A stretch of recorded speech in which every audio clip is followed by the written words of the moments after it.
her neck is like really swollen, and under her chin there's like a load of fluid. So I'm trying to do this one-handed. Her neck is not okay. Come here. Like, what the fuck? What the fuck is going on there? Look at that chin. The weird swelling. And her neck is so like... There's a load of liquid here. It's like really puffy and soft. Her swollen neck is so bizarre. I mean, look at that. That is not normal. She's also got some like little lumps on her side. There's a lump there. If I touch it... No, it's actually quite soft, actually. I thought that was hard, but that seemed okay. If I look at this, I know she's not well because this snake bites me. And look at the swollen cloaca there. The swelling around the sort of like musk glands too. She's just not look alright. So she was perfectly fine a couple of weeks ago when I fed her. I even had footage of her from like 4 weeks ago when she came launching out in one of the videos. And I even admired, whilst editing, her gums and how healthy her mouth looked. She was so full of beans and energy. She went into a shedding cycle, went into a human hide, and after I've left her to it, she's in the human hide. I've seen her coil, I've seen her like rotate her coil within the whole of the human hide. So I'm like, okay, she's kind of okay. Yesterday was the first time that she'd come out, and laid against the edge of that vivarium in that picture, and she looks haggard. She doesn't look okay. And I don't really know where I've gone wrong. Like, the care is the same as everything else. I clean it the same way I do everything else. It's got a nice big 7-foot enclosure, lighting, shebang, the whole shebang. The only thing that's changed is I did a full clean and used like a substrate. And a friend I have also has like a lot of colubrids and breeds them. And he bought the same substrate from the same supplier at the very same time and got infections in like 2 or 3 of his snakes at the same time. He had antibiotics at hand, spare from before for whatever reason, and used it and cleared up the problem. I don't, because I've not needed to go to the vets at all, so I need to go to the vets now. Yeah, I just don't know. Like, it could be a bacterial infection, but I'm like, well, I guess a bacteria from that substrate, but... unless something internally's gone wrong and it's like some fluid build up that's like something's leaking, maybe the brain's leaking, maybe it's blood. I don't know. The vet's gonna have to like withdraw a bit of that and have a look, I suppose. And I'm hoping I can just get antibiotics and she just bounces back, but I don't know. I don't know what's wrong with her. I've never seen a snake look like that before. I've seen like impacted looking scent glands, but that thing with the neck, that water balloon around the neck, no, I've never seen anything like that. So I don't know, but she's booked in at the emergency vets for 8:45 in the morning tomorrow morning. It was the closest I could get. I tried to get it tonight, but they wouldn't let me. But what I didn't want to do is be one of those YouTubers that like animals go missing and you never see them again, and you know they've died, but they never mention it. And I was like, all right, yeah. I just want to be like, if something has gone wrong, I will show you what's gone wrong. I will show you the actions that I put in place to take action to try and fix the problem. I mean, I've got an emergency appointment with a vet. I'm going to pay hundreds of pounds to try and resolve the problem that's literally just seen like today. So I just want to be like, yeah, this is what happened. And if for whatever reason it's like blood or something, and it's something that's like, well, you probably should have to euthanize it, then I would say I had to euthanize my MBK. But I'm trying to be straight up about it. But I'm quite upset because it's like, that's my OG female MBK that's like the first thing I ever bred. Like, my 11-year-old girl that I've had the entire time I've been keeping. So like, if I lose her to some random freak thing that's cropped up whilst she's just gone for a shedding cycle, I don't know, I'm just gonna be really upset. I will give you an update tomorrow. Hopefully it's just back. Hopefully I can just inject her with antibiotics and it bumps us back. But yeah, it's shitty Sunday, I guess. Yeah, I'll give you an update. Right, so it's the next day. We took the snake to the vets. The vet is like, what? It isn't something that the vet was willing to aspirate and take a draw of what the fluid was, just because it was like in amongst the tissue and not really like a big like pocket. She didn't feel like it was in a pocket of space rather than it was like within all the tissue and stuff. So we've got antibiotics. We're going to run antibiotics for 2 weeks and see how that goes. The next thing would be like ultrasounds, x-rays, blood works. But realistically, it's either she has some sort of infection or the sort of thing that makes that sort of fluid build up is either cancer, heart failure, or kidney failure.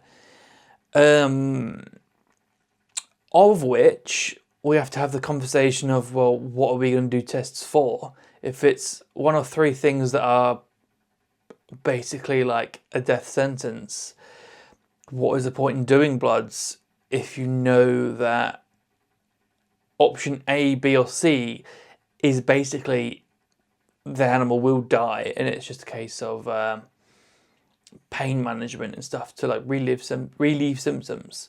So if that becomes the case, if the animal doesn't pick up after antibiotics, it's not just some infection, then we're gonna have to have a think about like PTS and euthanasia. There's no point putting an animal. I mean, it's different when it's a cat or a dog, but when it's like, oh, I just want to eke out my last days with my dog, and I want the grandkids or the family members to find the time to come say their last goodbyes with the dog, and blah blah blah blah. With the snake doesn't feel that way. The snake just knows that it feels awful when it's slowly dying of heart failure or liver failure or cancer. It's going to be in pain. So the way that we see it, and obviously the way that me and Ellie see it, like knowing animal welfare, we'll just call it a day and euthanize, if that's the case. So hopefully it's just a bacterial infection that came out of nowhere because of some substrate change or whatever. Because 2 weeks ago, before she went into this shed cycle, absolutely fine. Sits in a humid hide for 2 weeks, comes out looking ragged. So we'll see. Hopefully it is. I mean, the glottis, the little like breathing tube in the mouth of the snake was a bit swollen, and I was there like, well, if it's like kidney failure and stuff, why has she got a swollen throat, mouth? But it doesn't mean that it's not kidney failure and an infection as a secondary infection, rather than it's this and rather than and or. So we'll find out, I guess. So it's been a few weeks, it's been a while, probably about a month since I last recorded that update. We ran antibiotics through Olivia. She had, I think, 2 weeks worth. And during that 2 weeks, it was a case of if this is either going to work or I've been told it's one of the 3 terminal things, and then we've got to think about euthanizing before dragging a snake out through something that's never going to get better for. You might think that was harsh the way I was thinking, but again, I'm in an environment where I'm surrounded by professional people who euthanize animals as part of their career based on welfare grounds. So if I'm coming across as a bit cold, it's because like I'm surrounded in that sort of like professional environment, if you will. But ultimately, there was no point eking the snake out if it was going to be something terminal, and it was just always going to be downhill from there. If it was something like a grave injury and the animal's going to suffer for a bit of time, because they don't know that there's like, yeah, you're going to suffer for a bit as you heal, but then you'll get better. You can force them through that because you know what's better for them. But if it's just a case of they're going to have cancer or kidney failure or heart failure, it's going all the way down, there's no point making an animal go through that. They don't know. They're just going to get worse and worse and worse. So you might as well call it quits, in my opinion. With that said, it's now a month on, and let's have a look at Olivia. If it being a month on wasn't a clue, and me having to use this wasn't a clue as well, let's have a look at her. She's made a really good recovery. That bit under her chin has now gone down. Her neck looks perfect. It looks like it never happened.